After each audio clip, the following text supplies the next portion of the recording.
sociale de santé au sein de Coup d'Appui. Je ne pense pas que j'ai besoin de vous convaincre que la santé est un bien commun et non pas un bien marchand.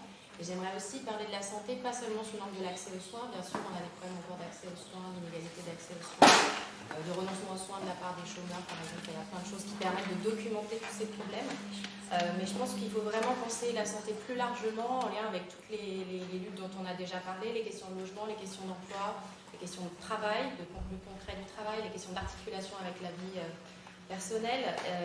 Et donc, comme les autres personnes qui se sont exprimées ici, je pense que c'est très important de rompre l'isolement aussi sur ces questions, parce qu'il y a déjà plein de choses qu'on sait et qu'on ne diffuse peut-être pas suffisamment, ou pas sous la bonne forme. Il y a plein de choses aussi qu'on ne sait pas. Il y a beaucoup d'invisibilisation de ces questions parce que la parole est étouffée, parce que les recherches ne sont pas mises en œuvre, ne sont pas financées ou pas articulées suffisamment justement avec les savoirs d'expérience des collectifs en lutte. Et donc, je pense que sur toutes ces questions, on a vraiment besoin de se serrer les coudes pour rendre audible un discours qui trop souvent ramène la question des inégalités sociales de santé à la question des comportements de santé qui seraient naturalisés par rapport à un niveau d'instruction. On ne sait pas, il faut travailler sur la littératie en santé. Si les gens savaient que c'était mauvais pour eux de fumer, ils arrêteraient de le faire, etc. Sans articuler finalement toutes ces questions avec fondamentalement les conditions matérielles de vie et d'existence.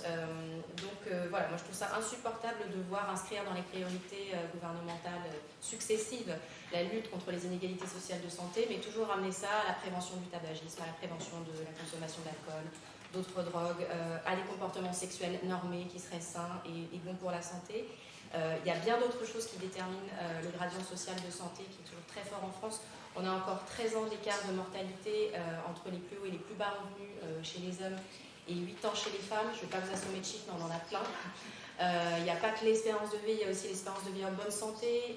Donc voilà, tout ça, c'est des choses sur lesquelles on sait beaucoup. Il y a encore beaucoup de choses à produire comme connaissances, mais des connaissances qui fassent sens pour nous toutes et qui soient activables, ancrées dans les réalités. Donc j'espère que ce sera un espace où on pourra co-construire des outils pour faire avancer les choses dans ce sens.